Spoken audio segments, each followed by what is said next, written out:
telling me is they went real quick. I wanted to see the goblin and it was gone. So well, that's all right.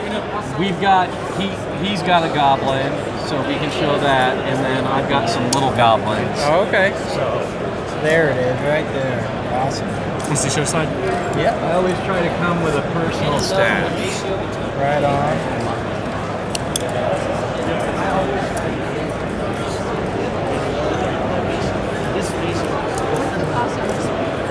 That one is 200, but it's been reserved for tomorrow. Our fancy ones and prototypes, we hold until tomorrow, just for the sake of everyone trying out. But that one's already your goblin. Oh, I don't think I realized you had a mini goblin. Well, really, this is the goblin. Oh, okay. So the and knife that's the started XL out or something. Huh? And that's the XL or something. Yeah, the Okay. XL. Gotcha. So with the goblin, when I designed these 13, 14 years ago, they were designed as a little knife. They were meant to be a good user for men and a self-defense knife for women. And there were lots of things I wasn't happy with over the years, so I never really made more than one or two. Okay. And when KANSEPT approached me back in 2020 about designing a small knife for them, I showed them the prototype that I had on hand of my handmaids, and we agreed the blade shape of that design wasn't right, so I redesigned the blade, and we took it from being a liner lock to a frame lock, and they were happy, I was happy, so we went into production in 2020, and we had the Goblin.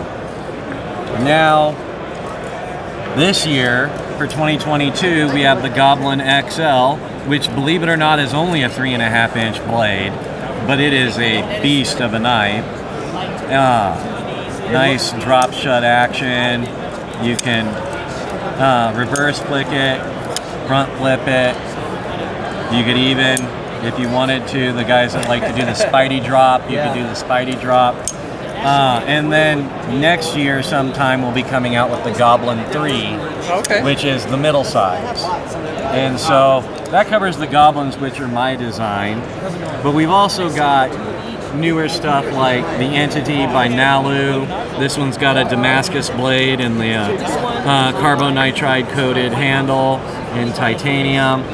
We've got the mid-size Corvid. You know, everybody's been asking for something in between the Mini I thought and that the was Corvid funny XL. how they had the XL and the Mini. I was like, most people start with the regular and then go to the Right, and then they dropped the XL and the Mini at the same time, which was different. You know, like with the Goblin, the XL was a result of everybody getting the Goblin, which it was intended to be, and being like, I want a bigger one. You know, so we did that. And this is by, how do you pronounce it? Is it Coke Tools or Kosh or Koch? I've always called them Kosh Tools. Okay. I don't know if it's Kosh or Coke. I've never met them. Yeah. So I've always just interpreted it from reading it. You know, and then on top of it, that Mini is so crazy. Yeah, with the oil slick. And then let's see, what else do we got that's new here?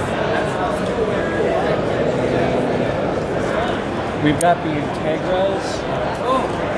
Oh, sweet. These were first seen at Blade Show in Atlanta. So they operate in a liner lock and in a frame lock. And these are a JK Knives design. They have one of the most muted flippers out there.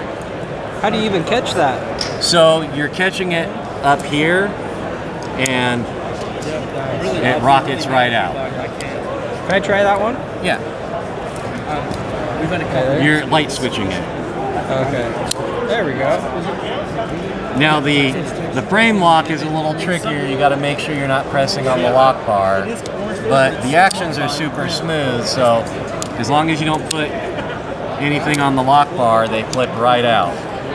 But you got to keep your fingers off the lock bar.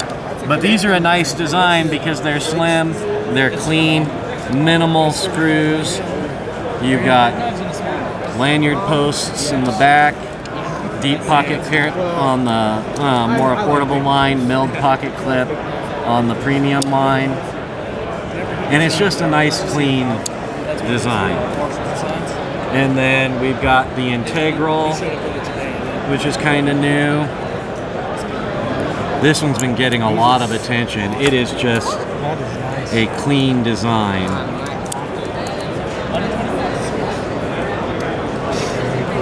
And then we've got, what else? They're kind of all over the place. People keep rearranging them. The Anomaly. This one's been getting a lot of attention. This is a prototype for this show. Just a basic knife, but cleanly executed. And this What's one, the blade still on? being a prototype, they haven't assigned a steel. So right now, it could be 154 cm or S35VN. Not real sure. Once the maker approves the design, they'll hammer out all the finer details. But in the beginning, they prototype in whatever they have in excess of. So is that all the new releases, or do you have a couple more We new have a ones? couple more. Looking for them here.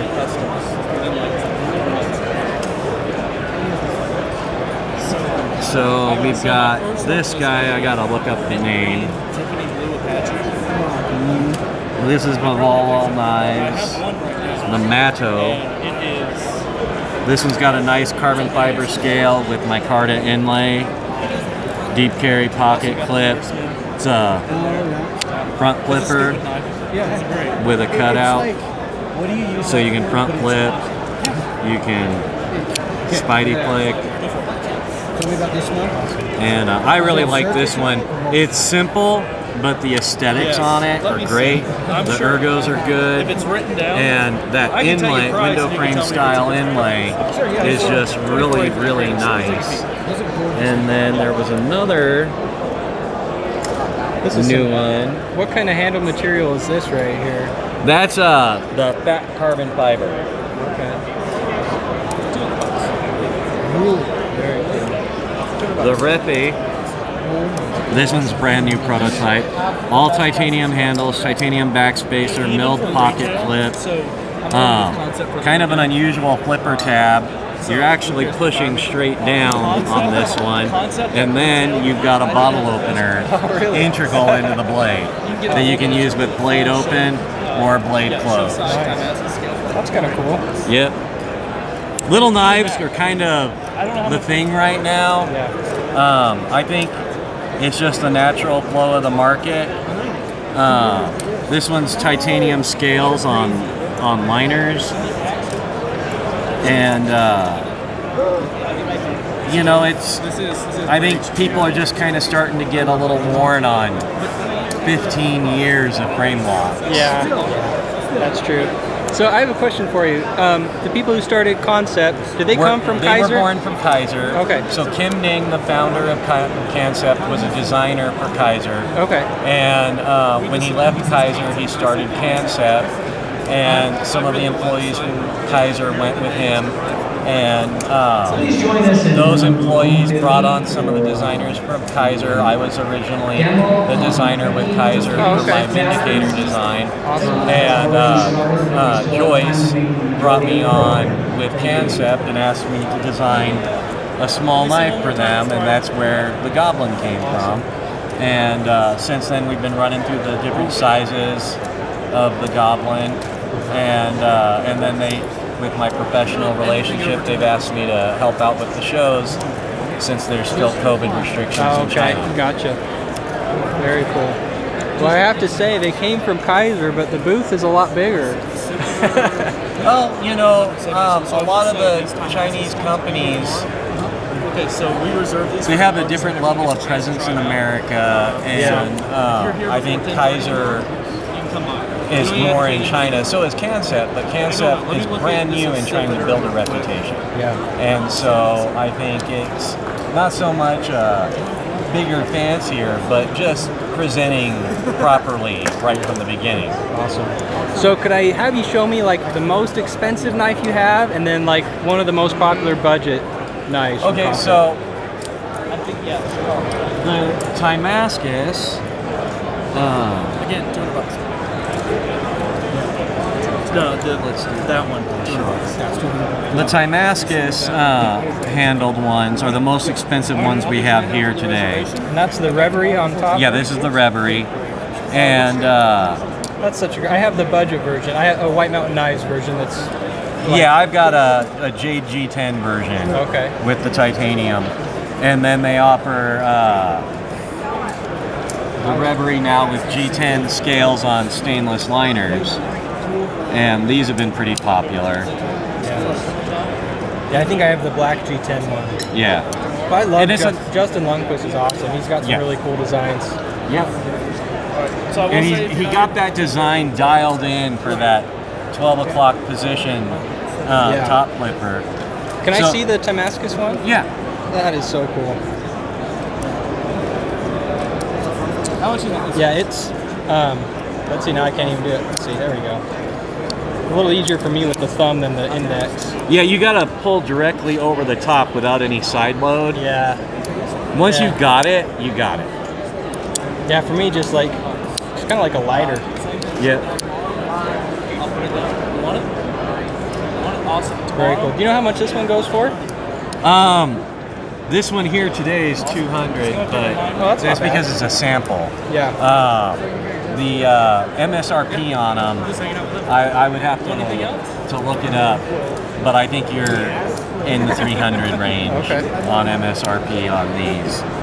And then on the affordable stuff, the king of the hill is still kind of the cryo. You know, a lot of them, it's their initial offering. It's a Kimning design. The cryo still does great for them. The Warriors are very popular in the affordable line, and there's nothing fancy about them. They're just well made.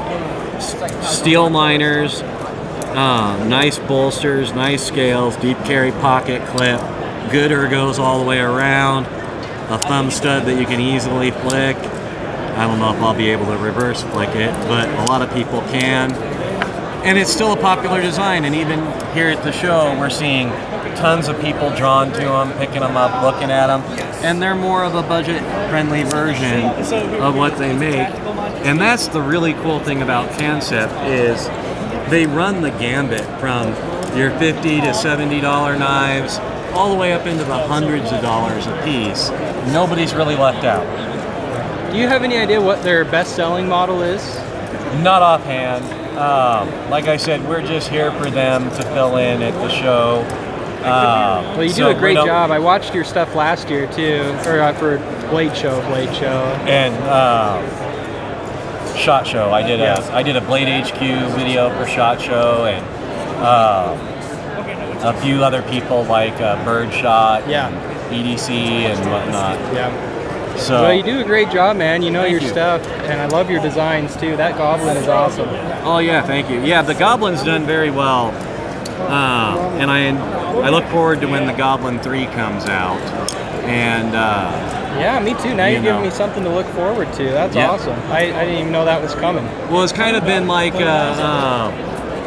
Goldilocks and the Three Bears kind of thing. We started with the original Goblin, and so many people were like, I love it, it's just so small. And so they came out with the extra large, and everybody's like, we love it. And then some people are like, it's just a little too big. So the Goblin 3 will be the third time's the charm with the one that's just right for the masses. That's awesome. Well, thanks, man. I know you guys have been really busy over here. You guys have had a crowd all day, so.